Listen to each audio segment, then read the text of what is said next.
Blog Talk Radio.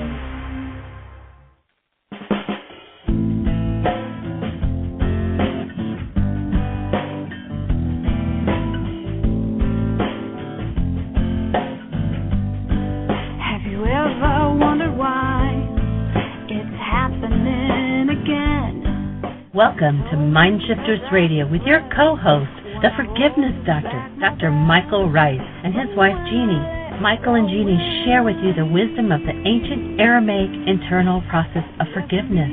They offer tools and support 5 days a week from 2 to 3 p.m. Eastern Standard Time. They will support you in building a solid foundation within yourself to live in pure love. In Aramaic, Rakhma. Michael is the author of Why Is This Happening to Me Again? For more information on Michael and Jeanie, please visit www.whyagain.com. And now your co-host, the Forgiveness Doctor, Dr. Michael and Jeanie Ryce. And the truth that is rooted within me. Hi, and welcome to MindShifters Radio. The call-in number is 646-200-4169. Michael. Good afternoon for those who are in the afternoon, and good morning to those that are still out in morning land. We are doing a show for the first time in a few weeks. Actually, several, I guess maybe a couple of months now. The first time it's afternoon for us, which of course kind of proves out the illusion of time. And so here we are sitting, a tough environment. We're looking out over the Atlantic Ocean on the beach in Hallandale, Florida.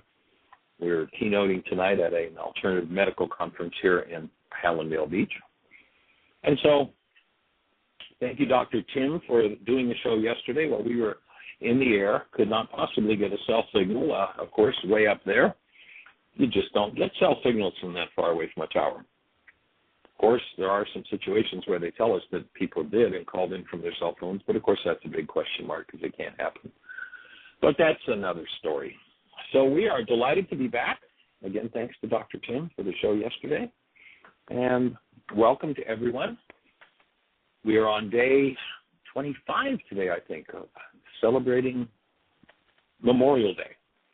And our celebration of Memorial Day looks like an invitation to you and to me to pick one issue where there's some form of hostility or fear still going on in our lives, in our bodies, in our relationships, to breathe into those things and to take just one, even the smallest little irritation, and forgive it, remove it.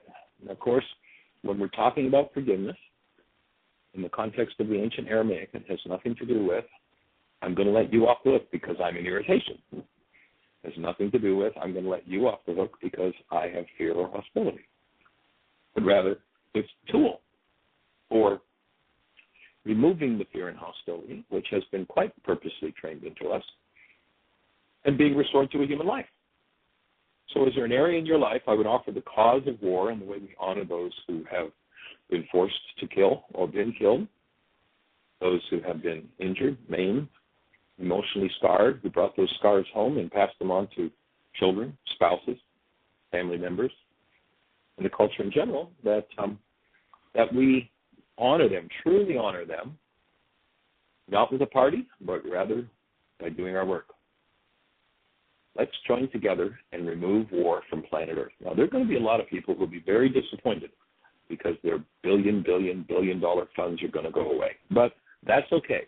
There are other things for them to do, lots of things that they could be doing to improve our society rather than destroying and killing. So we welcome you to the show. If you're not familiar with the forgiveness process that we're talking about, I invite you to go to www.whyagain.com. That's www.whyagain.com.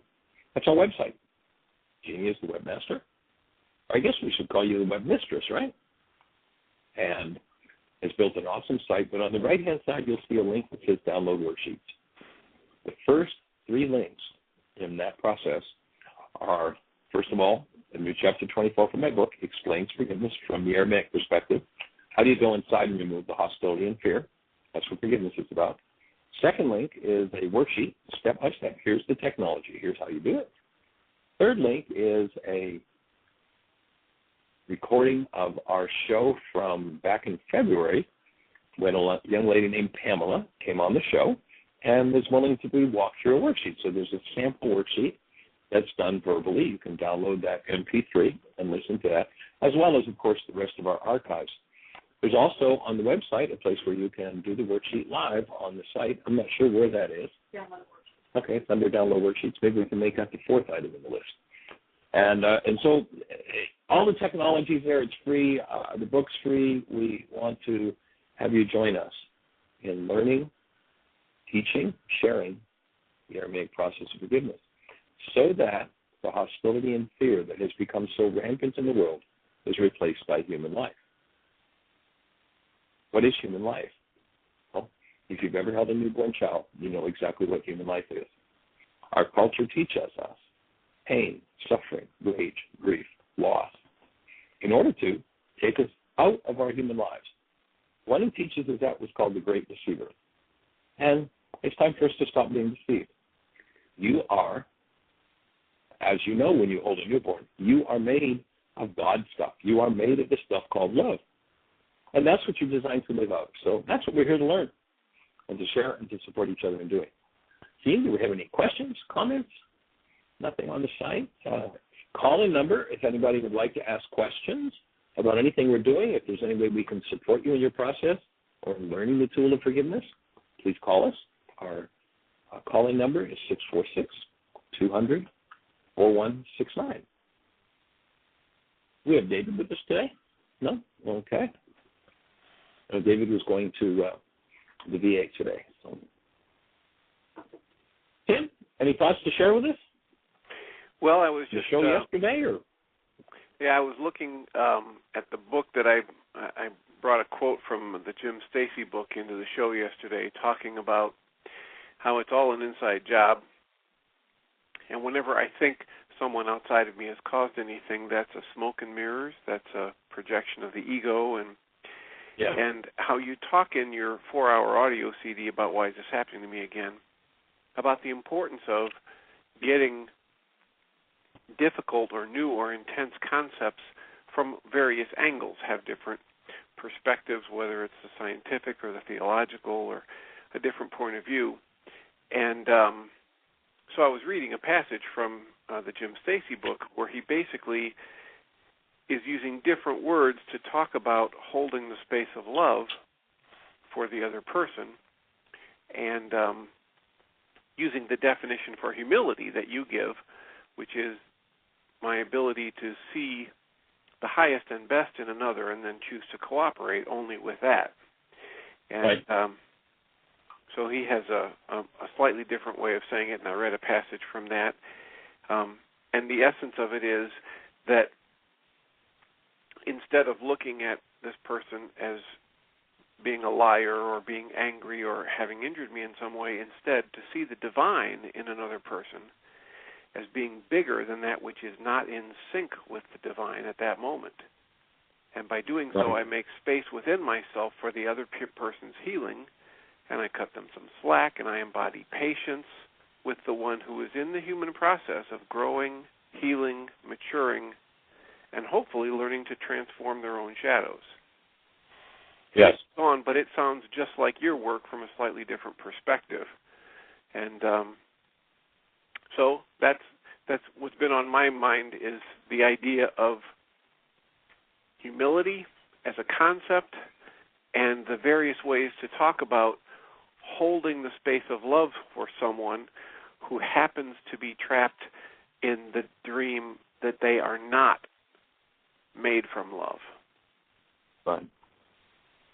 Yes, sadly, I can't tell you over the years how many people have come up to me after a workshop and said, Michael, I don't have a clue what you're talking about when you talk about love. I don't know what you mean.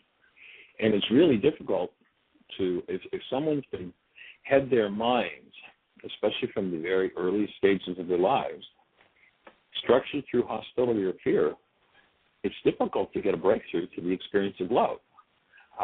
People will talk about love. They'll have words about it and say, I love you. But if they're functioning out of hostility and fear, the actual experience of love, of being that space of love, is tough to do. And, as one is able to hold the space that you're talking about, certainly in holding that space, you can demonstrate to someone who's never had the experience of love, or at least not in memory, not in recall, you can demonstrate that space, and as you do, that person at some point is going to wake up and go, wow, you mean that's actually possible? To try to force someone with no direct experience of a human life to love is pretty much impossible, because we've been told it's a verb. We've been told it's about approval. We've been told it's about doing nice things. And I'd offer it's not about approval and it's not about doing nice things. It's literally the stuff we're made of. It's the energy that we are. And you don't do love, we are love. So if someone is in a state where they're not experiencing the active presence of love, we're actually in a non-human state. Human life is the active presence of love. One without the active presence of love is in a non-human state. And so when one's in a non-human state, whatever's in their dissociated minds, whatever it is, if it's frustration, if it's anger, if it's rage, if it's abuse, if it's kill, when that's triggered into activity, it takes over and runs their behavior. They can say, okay, I'm going to be nice from now on, but the next time you turn your head the wrong way, if you resonate, you can describe to them what being nice is, and they'll say, okay, well, I'll smile at you and I'll do those things. But if something comes along that resonates rage in them, and they're dissociated from that rage, of course, they'll turn to you and say, you really enrage me, and boom, out it comes. And it gets poured all over whoever's happy, or whoever happens to be present. And when you see that happen, it's always because the stress is up and the chips are down.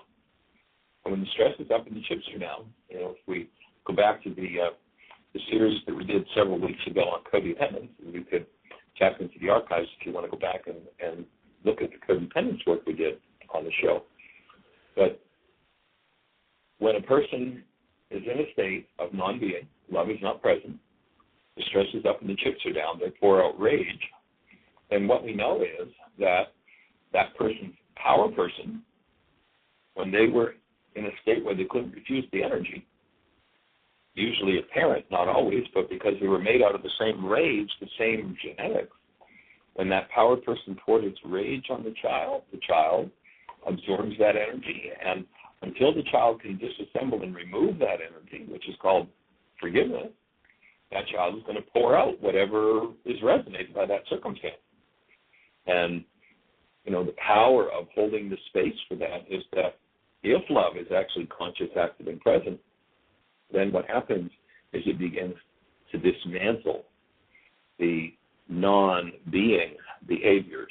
The non-being realities actually start to fall apart, and things get to be very different. So that's what we're looking to do, is to be that space, to hold that space, and of course to recognize wherever we can't be that space, we have a problem.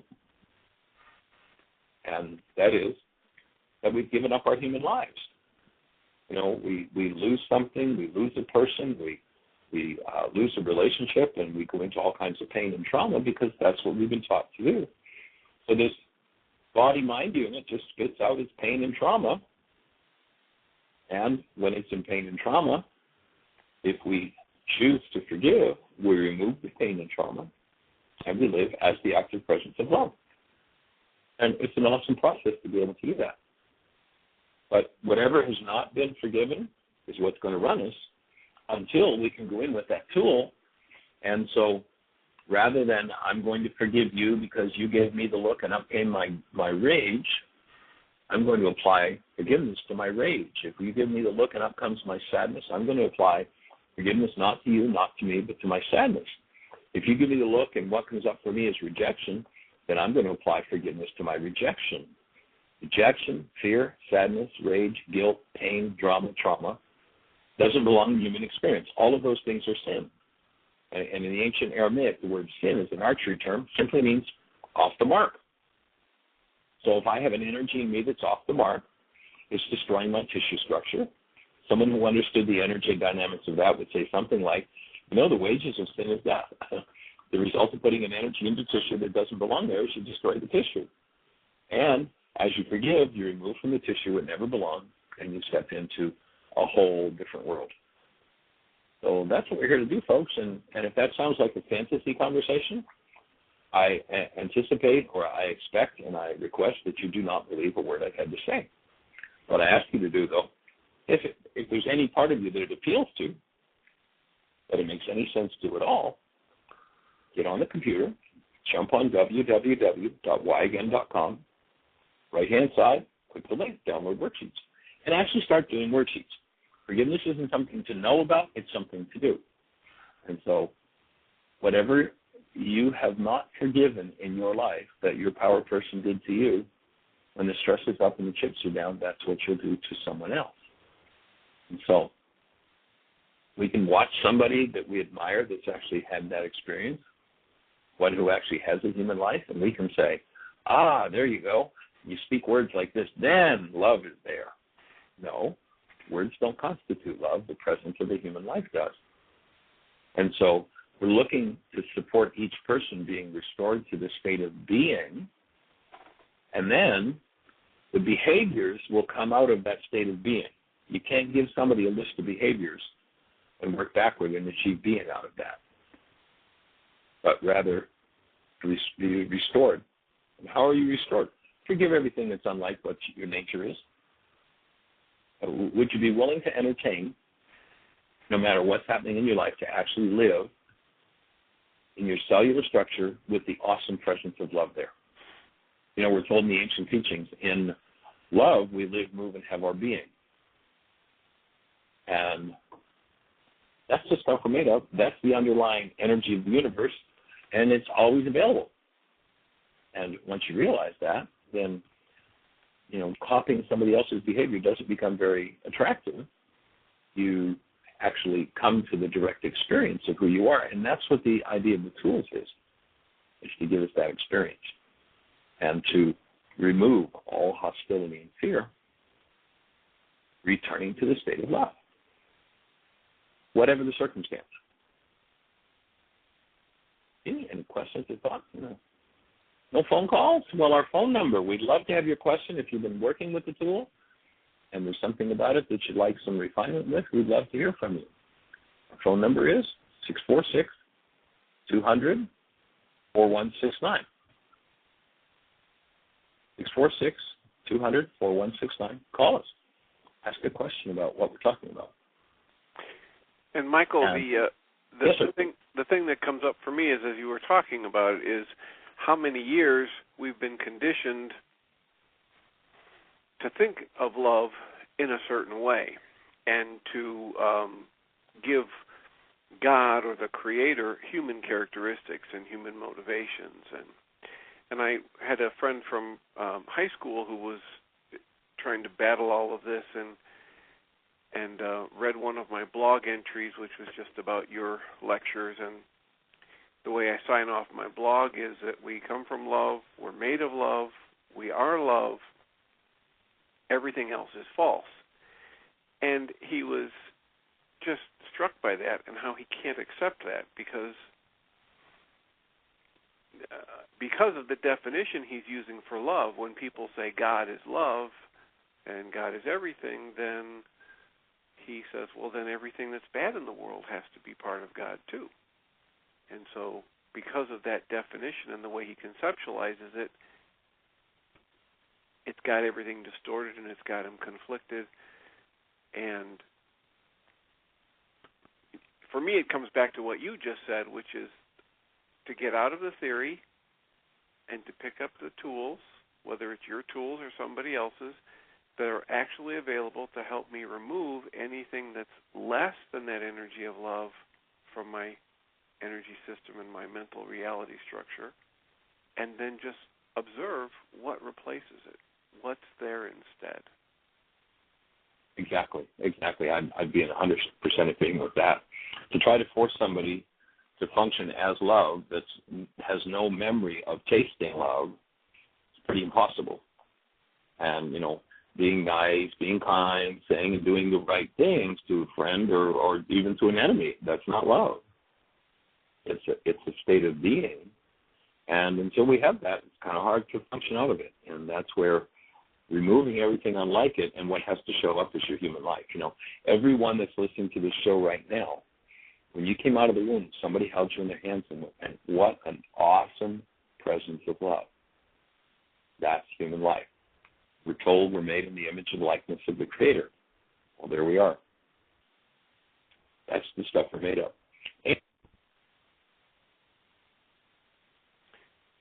Michael, we lost you.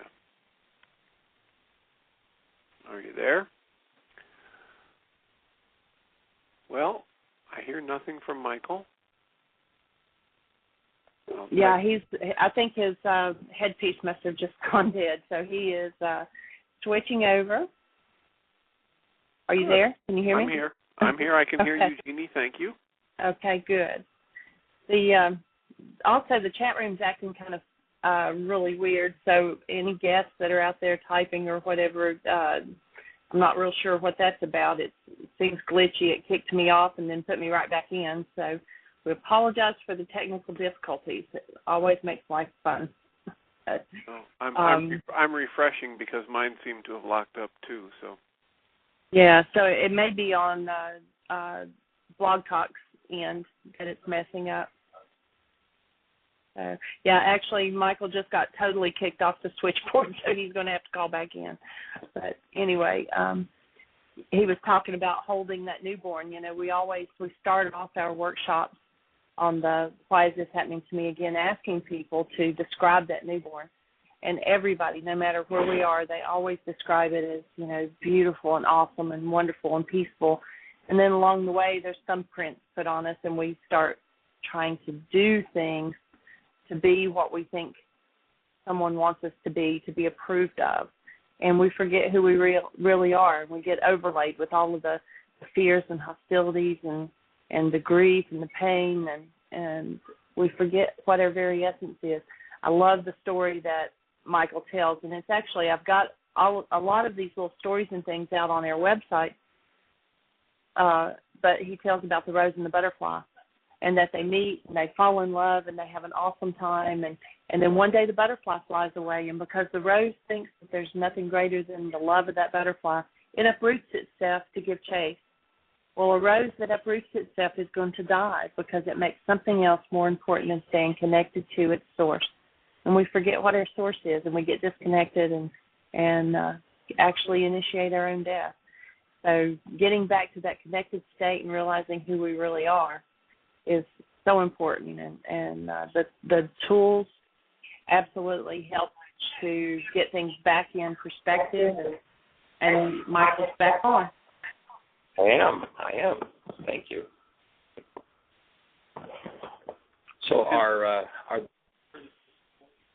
I was going to say, Michael, that the best part about this for me is I don't have to go follow somebody else. I don't have to learn a new theology.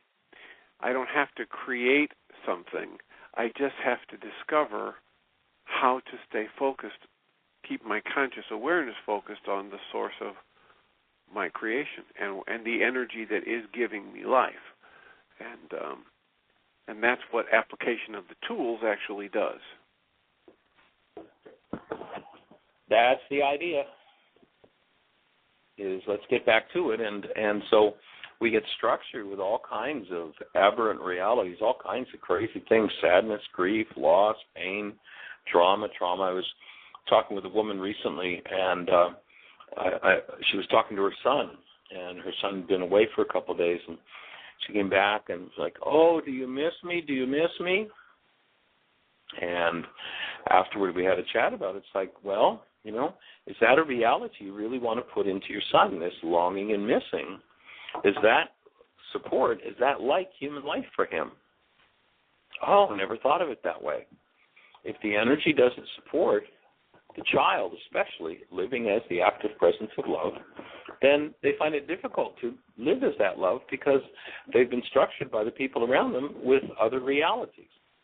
And so we're looking to support people in letting go of those other realities, because when you do, all that's left is the active presence of love. And when that's all there is, then human life becomes the norm. It becomes what we live out of. And there is a system of tools designed out of the ancient Aramaic to restore us to our original state. It was taught 2,000 years ago, and the main core of it is forgiveness. And then the maintenance of a thing called, in the ancient Aramaic, of Rakhma. It's a condition in the mind of love that we choose to keep active regardless of what's going on in the world. Now, we can fall from that, which we might call grace. We can fall into the hostilities and fears of the generations, and then we'll be trapped in that desert condition, the unconscious. In the ancient teachings, the word desert there means the unconscious. And if you want to be restored from the unconscious and whatever's there, then the work is to practice forgiveness, to remove all the generational issues. And then you face the same thing that yesterday may have brought up, all kinds of rage and fear, and you live differently. And so coming out of that unconscious condition is the goal of the work of the man named Yeshua. And we're not here to admire somebody that's done it, but to follow somebody that did it. And if we value the tradition of our generations, judgment, condemnation, war, violence, anger, rage, at any given circumstance, then we'll give up the presence of our human lives to that. And we're inviting people to change the conditions that create war on the planet, to remove all hostility and fear from their own minds. And who told us that hostility and fear would make things any better anyway? You look at the person who's in a quiet condition of connected love, they look pretty happy. Something going on in their lives that doesn't serve them, that they don't like, and all of a sudden they go into a fit of rage. And they say, yeah, and I'm so pained by this rage. I say, well, why are you doing it? Well, I just, that person didn't do what I wanted them to do. I say, okay, so that person didn't do what you wanted them to do. Who told you that rage was better than a space of love for resolving that rage was better than a space of love for your physiology? Who convinced you that all the rage and the fear and the grief is worth anything? It's all a fraud. It's all a lie. It's not worth anything. But if we've bought in and we believe that, well, I need anger in order to survive, then somebody who won't do what my infantile demands are, and I'll unleash my rage, but then I suffer, they suffer, if they've got any resonance with it, and where have I gotten? It's time for us to get back to human life. Questions in the chat room, Jeanie? Anybody on the phone? We'd love to hear from somebody with, pardon me? Oh, cool. Let's go for it. Welcome. Area code 423. Jeanie is putting you on the air. Welcome. Is this Deborah? I just have a little bit of thing to say. Jeanie, I love you, and I appreciate you. And Michael, you are a part of our family, and you are very... See, I'm still breathing. Awesome. Now, and that's just about all I have to say right now. Is that okay? Okay. Awesome. Well, we are delighted to be part of your family, and we'll look forward to seeing you in just a short week or 10 days, something like that. And we'll spend some time with you. Thank you for your call. Keep breathing, young lady. Keep breathing. Do those worksheets. Go through the layers.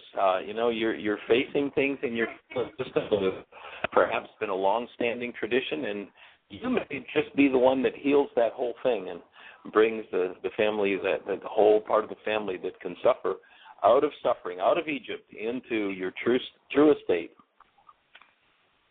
the active presence of love. And we're here to support you in it, as with every heart, mind, and being on the planet.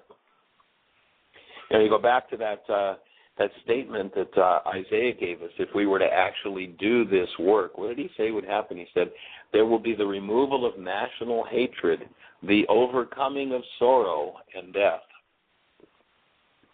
But somebody's got to step in the space of doing that work. It isn't just something that comes about as a result of a fantasy. Wouldn't it be nice?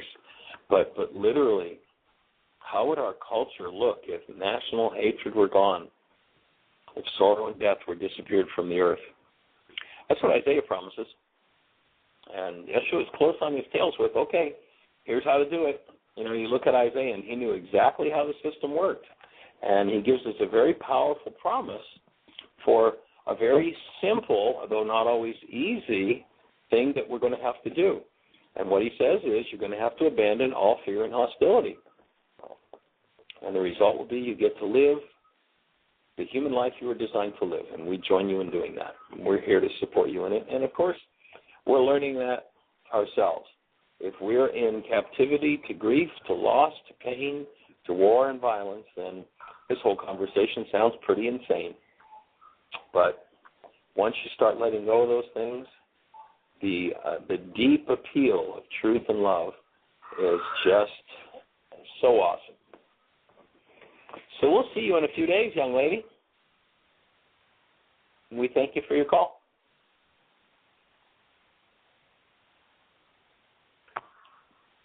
So this word of returning to being, many people have watched and admired it, and they go, wow, isn't that awesome? But wait a minute, don't ask me to do it. Why? Because our minds have been taught that someone out there deserves our internalized violence, and we need to go find them so we can pour our violence on them. And sometimes that one that we think deserves it is ourselves. Guess what you deserve? You deserve 24/7, 365, the absolute presence of love. Nothing else. No matter what anybody has to say. Because that's the stuff you're made of. So there's work to return to that state of being. And as you do that, everything starts to change. Energetic being, we get the copy of whatever we engage in. Are we ready as a culture to let go of all focus and all energies of any form of hostility or fear? And that's what we're here to do.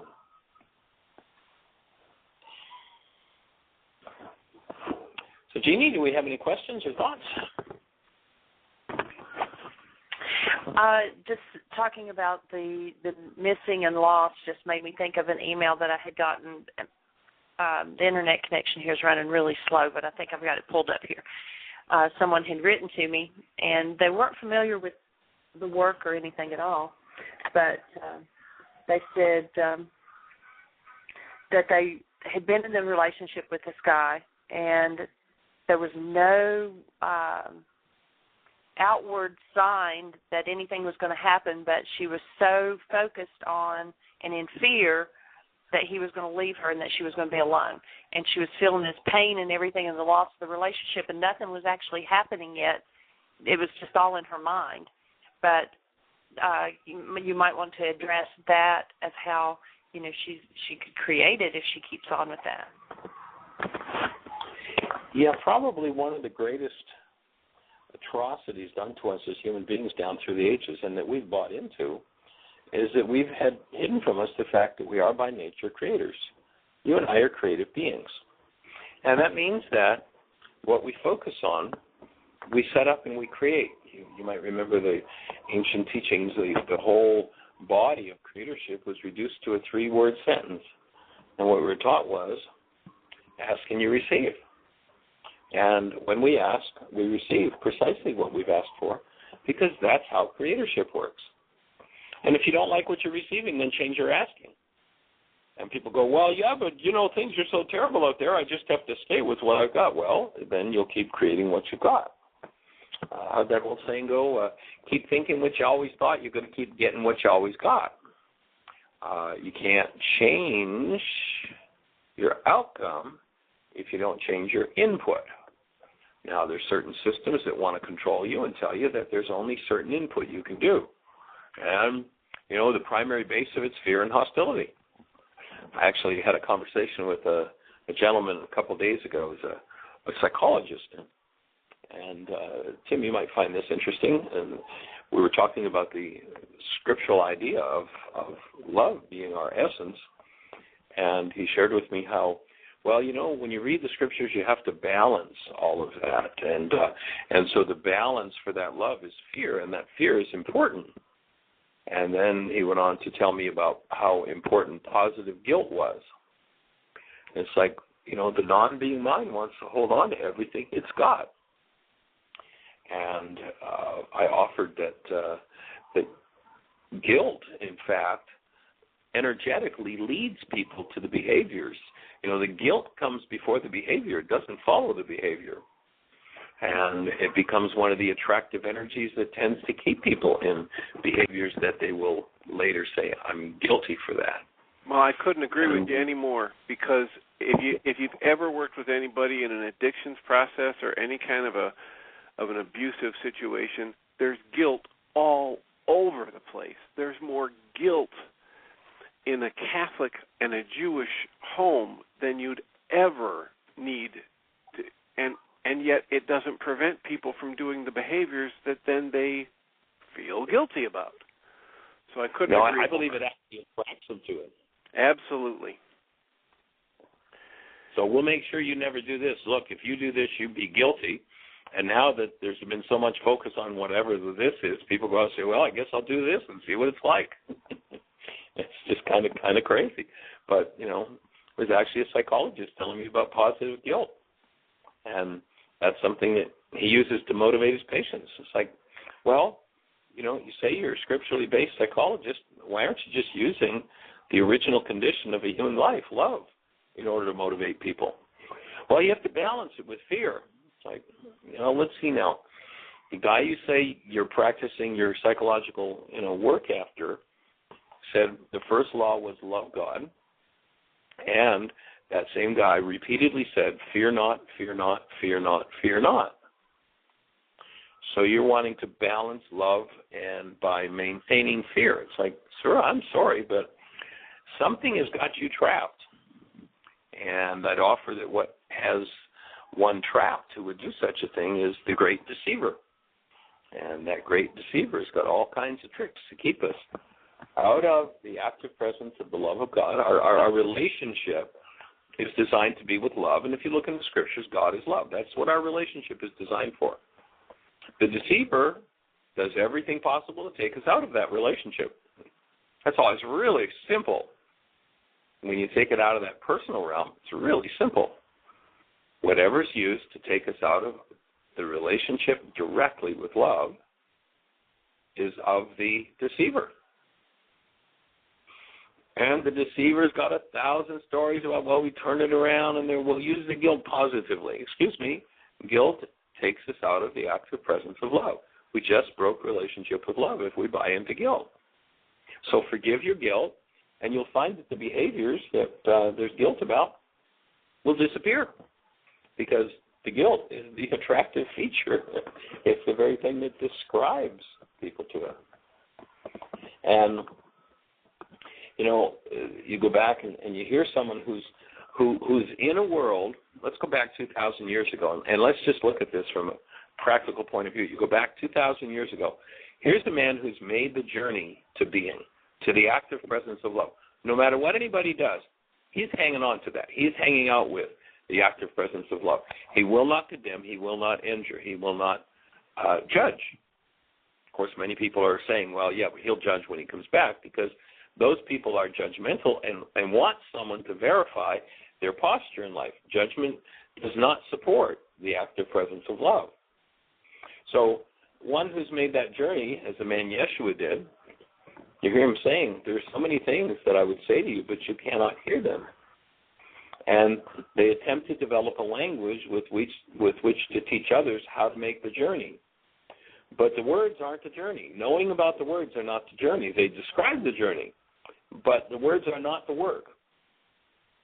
So being attempts to teach those trapped in non-being the tools, and those in non-being go, well, this is intellectually stimulating, this is fun, I like this, but do they ever put the pen to the paper?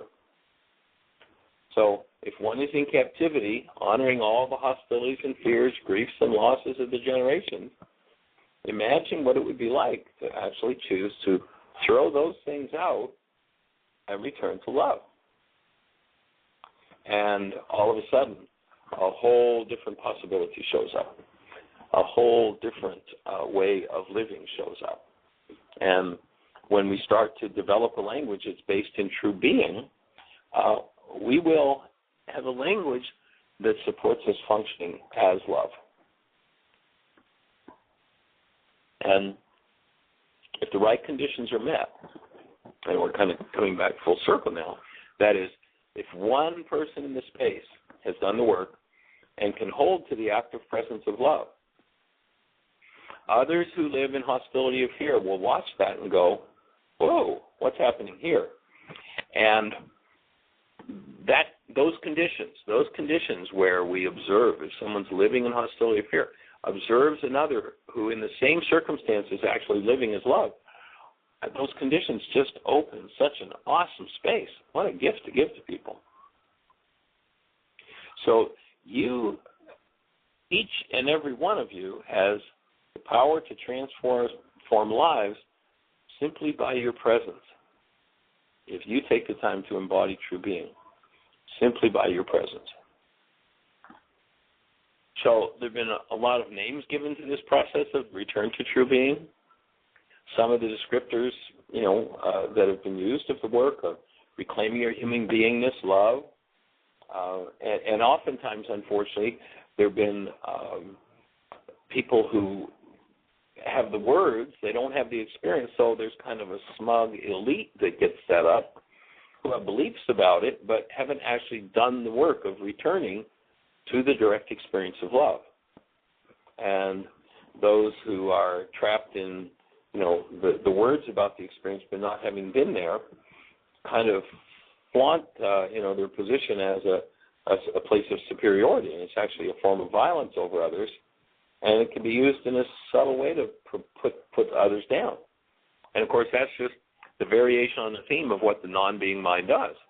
So if one finds oneself in a space of, I'm the superior one and put them down, it's just the mind playing its game out one more time, one more way.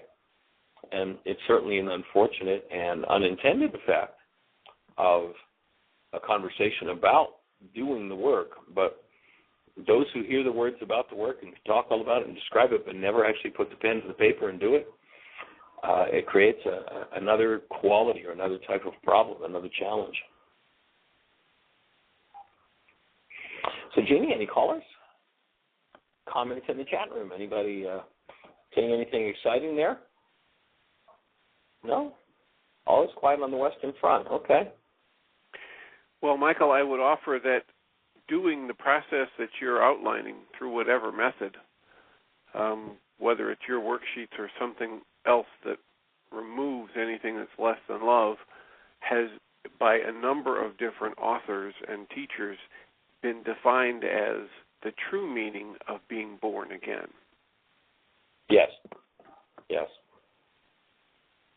And unfortunately, that phrase has been hijacked by a number of different religions, but it has a much deeper, powerful meaning when it's related to the process of the individual reconnecting with their source rather than following some external theology.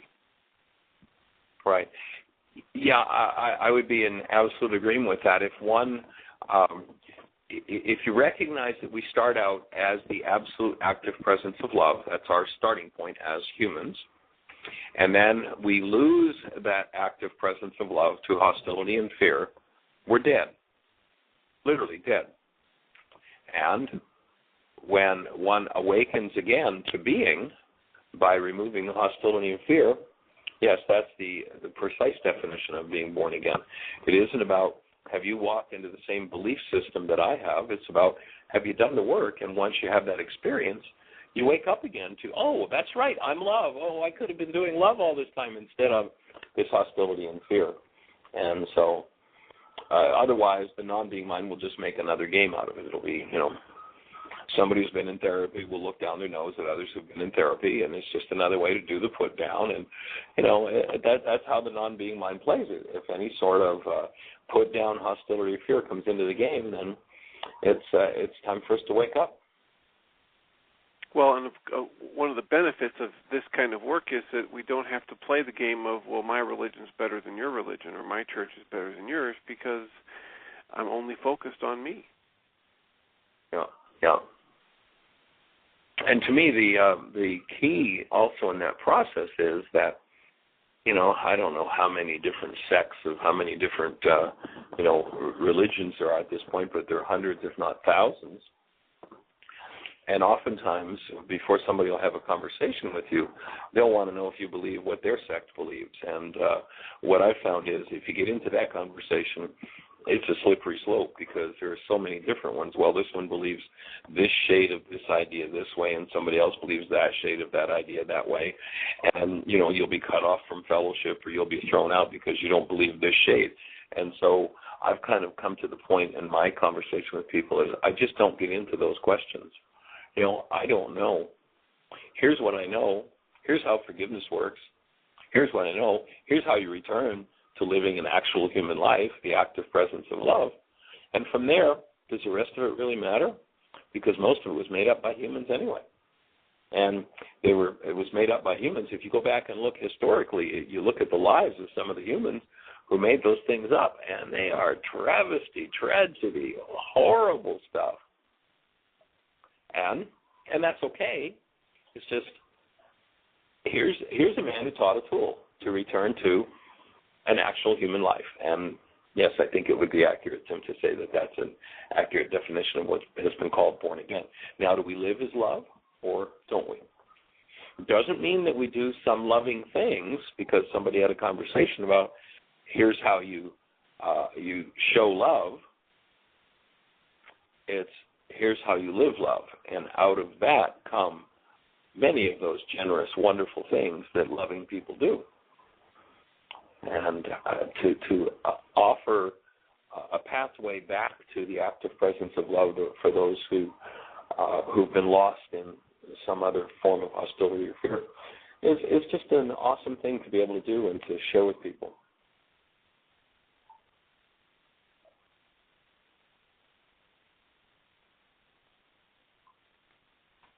And because somebody, does misuse the questions or the thoughts or the ideas, that doesn't invalidate the truth behind it. The truth behind it is, hey, if you forgive, you get to experience a human life. If you don't, you'll get to experience whatever the good old family feeling was, whatever mom and dad taught, and that's what you'll get to experience.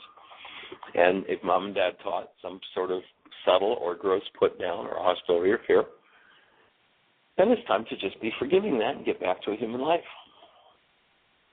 A good standard that I've found in doing this, and I work toward living up to, is if you had a brand new, newborn child has been with us for 5 minutes, is the behavior you're about to engage in one that child would do? If it's not, then you probably shouldn't be doing it. If you wouldn't be entertaining that emotional state, that expressional state as a newborn, then probably it wouldn't be wise to do it now. And that becomes kind of a good standard, a good way to determine it. Would everybody be sitting out in the restaurant having lunch? Maybe there are 10 people who work together and function together, and if a newborn were part of that group and one of the people left the room, would the other 9, would the 9 newborns start to talk about them and gossip about them and what was wrong with their hair and how they didn't like this about them? Would a newborn do that? No. Well, if a newborn wouldn't, then don't do it. Just don't play there. Well, yeah, but then I could never get along with anybody at the office. Yeah, you could. Just function as love and stay out of those conversations because they're insane. They're insane. They sacrifice. They give up or destroy the actual presence of human life. And so, following that example, Michael, something came to me out of college. I was thinking about submitting some quotes for the Reader's Digest to maybe get published in their work. And the quote that came to me was, "The fewer opinions you hold of others, the higher the opinion they will hold of you." Mm-hmm. That sounds like a good one. And it has proved to be true in my life. The more I can refrain from judging others, the better my relationships are. Yeah. So it's absolutely true that if 9 infants, in the room and one leaves, they're not going to be gossiping. And there's a wisdom in that belies their infancy. Precisely. And oftentimes when one, they'll speak the words about love because they've heard that. Yeshua would say to the person who lives in that venue, you come near to me with your lips, but your heart is far from me. Your behavior, your unconscious, contains other things, and he'd be inviting you to clean it up. So when one speaks of this awakening process, but thinks that it's so weak that it has to hold the corner on the market and it's got the only way to get there, then with its own fears, it communicates a belief that darkness is real. And, of course, that would be somebody else's darkness. Your darkness is real and I need to fix it for you. In fact, this psychologist that was talking with me about, this positive guilt and this fear, at one point, as my conversation just stuck with the presence of love, he was like, well, I don't think I'm going to be able to get anywhere with you. And it's like, hey, if you want to convince me that fear and positive guilt are good things, then, you're wasting your, because you're right. You certainly can't support me in any way, shape, or form with that conversation. However, if you can support me in understanding how to better live an actual human life as the active presence of love, have at it. Let's go. But, oftentimes that conversation comes from one's own internalized darkness. And, of course, there's a great line in Corinthians that many don't want to hear or apply, who say they believe it, and that is, beware you who judge another, for that in which you judge another, you have been guilty of practicing. And so to look at our judgment and to recognize, okay, what part of me is doing that? What would my advice be here? And so now let me follow my own advice and see what happens. And as you do that, you return on deeper and deeper and deeper levels to an actual human life and whatever the behavior is around you. And you can then extend that which heals, the active presence of love. And as you extend that, there may be someone who you don't agree with their words about how to do it. But in the last analysis, the whole thing is about, can you follow the first law? Are you in your newborn condition when you think of the Creator, when you think of neighbor, when you think of self? And if you do, then you are a transformer of the world. You are a changer of the world. You'll be a changer of your family system. You'll be a changer of your community. You'll become such an awesomely powerful healing force in the world that it's almost unfathomable. So, terror, fear, rage, grief are all things that are in the human heart.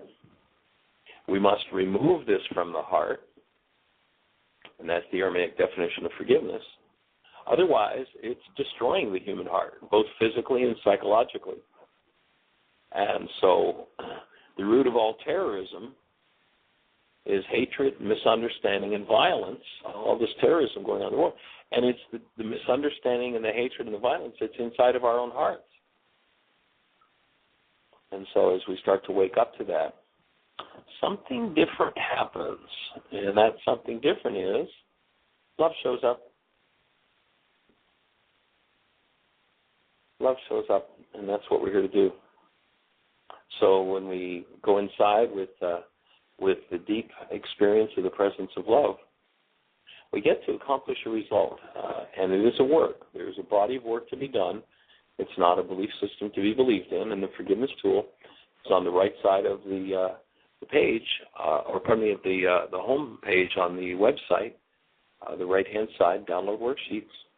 Click on the first 3 links, and you've got some awesome tools with which to go inside yourself and remove all hostility and fear. And that may seem a little strange at first because this non-being mind, if it's a familiar state, it's pretty comfortable. You know, somebody who's in their hostility and fear is pretty comfy there. I remember working with a man. He used to have a private practice down here in South Florida, and there was a physician that used to refer people to me. He referred a patient of his that had cancer. Actually, it was a patient friend of his. And we did some work together, and this guy came to the point where he realized, I think that you're right. He was a very volatile personality. He was an artist, very volatile personality. And he came to the point of recognizing that was his. And he perceived at least a link between that and his cancer. And he actually said to me, but that's a part of who I am, and if I give that up, then I won't be me anymore. And I would rather die of cancer than give that up. Sure got my attention with those words. So this familiar state of non-being, this familiar state of hostility and fear is something that a lot of people are just comfortable with. And to come back to true being can seem very discomforting if the state of pain and upset and trauma has become the norm, And so living in hostility or fear is a hard way to go. But it's effortless. And so it takes effort to move in a different direction. So you may have to move out of your comfort zone, folks. You may live in a relationship where, every other night you give your spouse their daily dose of rage or their daily dose of disapproval. And if that's what the good old family feeling was, if that's what your power person did, then notice that it feels comfortable when you do that. It feels like the good old family feeling. Here I am, I'm home. Gee, I hated it when my power person poured that rage or that disapproval all over me. But, here I am decades later, and it feels like home. So when I want to feel like home, let me pour a little rage on you. Let me pour my disapproval on you. And then I'll feel like I'm home and everything will be okay. So it can be disconcerting at first to come out of your comfort zone and go, that's not home. My home is love. My home is the active presence of love. And as I return to my real home, and I'm willing to let go of the identity based in what isn't true, an awesome space shows up. An awesome state of being shows up. And you will feel it in every cell of your body. And, of course, when the people around you start seeing that it's possible, oftentimes they'll jump right in and say, I want some. Sometimes they'll say, well, that looks good on you. I can see it's benefiting you. I'm not really interested, but I'll support you. There's a third response that happens, and the third response is, I don't like that I can't control you anymore and keep you in the box of hostility and fear that I used to have you in, so I'm going to crank up the heat and try to force you back there. And then when one chooses to actually take on a true human life and live as love, fourth response that I've seen happen over here, that it becomes a case of, there's no resonance left here. I'm out of here. I'm leaving. And as you choose to move out of a world and a family system based in hostility or fear, those are the four responses that often happen. So to let go of the comfortable state, even if it's painful, and move into love is a work which few have ever chosen to engage in. Now we can back up with some scientific understanding. It gets easier to define and to understand, and fortunately, we've got more people engaging every day here on planet Earth, and we're glad to be sharing this with you, and we hope that it supports you in creating the best year yet of your eternal life. Blessings. Thank you for listening to MindShifters Radio with the Forgiveness Doctor, Dr. Michael Ryce, and his wife, Jeanie, who present the internal Aramaic process of forgiveness. Michael and Jeanie are here every Monday through Friday from 2 to 3 p.m. Eastern Standard Time on Earth Angels Radio. For more on Michael and Jeanie, please visit www.whyagain.com. That's www.whyagain.com. Continuously.